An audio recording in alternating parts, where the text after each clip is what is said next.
Well, as our next guest could probably tell us with complete certainty, when you punch a guy in the face, that guy feels the pain.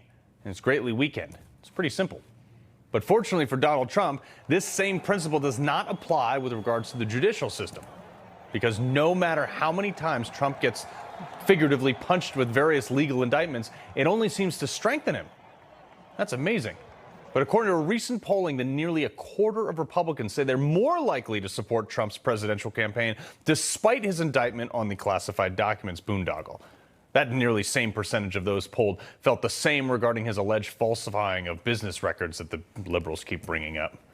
Well, one man who has always stood in Trump's corner is MMA legend, the king of elbows, and UFC Hall of Famer Tito Ortiz. Sir, first off, I just want to say what an honor. I grew up watching your fights, your ground and pounds, and I was like, this guy is a real hero to me.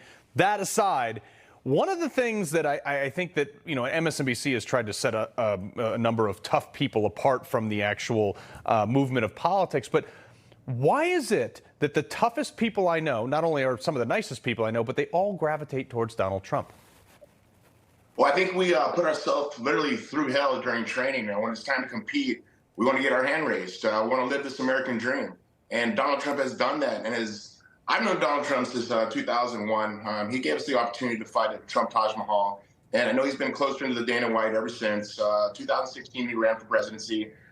I had to back him because I knew what type of man he was. I have huge respect for him, for being a billionaire to step in this political world. It's kind of sabotaging to do this, and he was willing to do it. And it wasn't just for himself. This was for his children's future, his children's future, and for our great country that we have of America. He's fighting for us. And as fighters, we know what it's like. I've traveled the world and fight in a lot of different places around this world, and it's always nice to come back to America. And right now, it is the most scariest time for me, for my family. When I was in Huntington Beach, I moved here to Florida. I'm in Cape Coral, Florida. And I was on city council there. I was mayor pro tem there. I saw the agenda, what California was going to push. And I couldn't do it. I had to step away. I sold everything. I moved here, and it's kind of crazy to say. It's nice to be back in America here in Florida.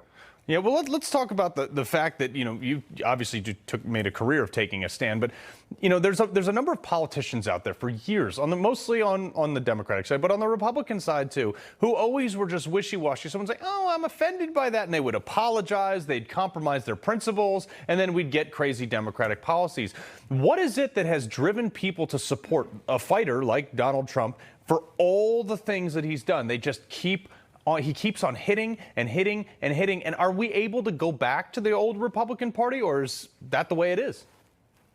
I believe in Donald Trump. I just think that his aggression to fight for this country is important, not to just fold and follow for any political or democratic view that they have. Because what they're trying to do is weaken our country from the within without firing one round towards this country. And it's scary because I was able to touch politics a little bit, and I'm glad I got out of it when I did. But at the end of the day, I'm a civilian that care about this country, care about the future of my children. And when they grow up and become great men, have families of themselves. But all my community here in Florida, it's just amazing to see the support that I do see that Donald Trump does have. And DeSantis running, it's just not his time right now. I love DeSantis, what he's done.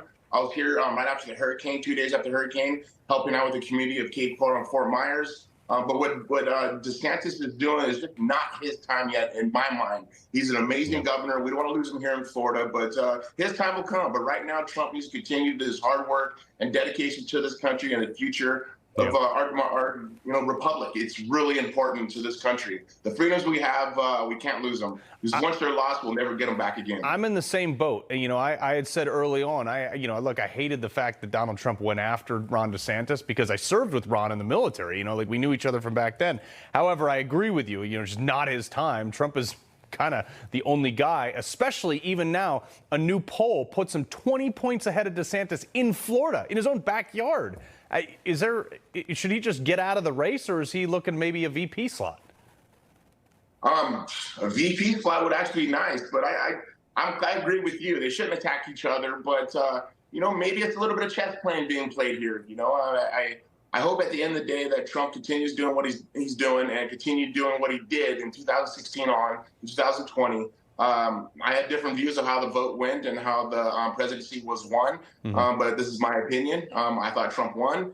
And, people say, it's the integrity's still there. I fall far from that really happening. There's no integrity right now. And for what Congress and so forth is fighting for, to continue having our integrity of the vote, it needs to be done. In 2024, if the Republican Party loses the vote, I don't know where this country's going to go to. And truthfully, communism doesn't work.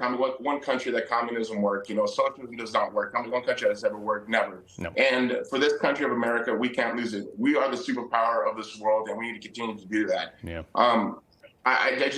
It's just heartbreaking. I see so much stuff that is really pushed in my face, and people say, "Oh no, that's a movie. That's not true." This is what's happening in this country right now. Right. As far as the LGBTQ and so forth, I have no problem with gay people. I love my friends who are gay. They're friends of mine. But don't push it on our children. When I was in city council, I vote for the rainbow flag to be flown in June. I have no problem with that. But not seeing that they're coming after our children. Over the last 2 years of what they've been doing, the way to get into society is to attack the children, and that's what they're doing. Yeah. This new movie that just came out, Sound of Freedom, to show how seriously things are. This is real. And to see Rolling Stone to come back and saying that this is parents or QAnon. fathers with worms in their heads. Yeah. The propaganda is ridiculous of what they're trying to do right now. No. People need to wake up before this country's lost, before our freedoms are taken away, before we lose our children to what the indoctrination of the Democratic Party is doing. And not to offend any Democrats out there, because my mother's a Democrat. At the end of the day, this country is important, and we need to focus on it. I have liberal in-laws, so it's all forgiven, Tito. I appreciate you joining us very much today. Thank you. Awesome. Sure. God bless. Thank you. All right. Cool.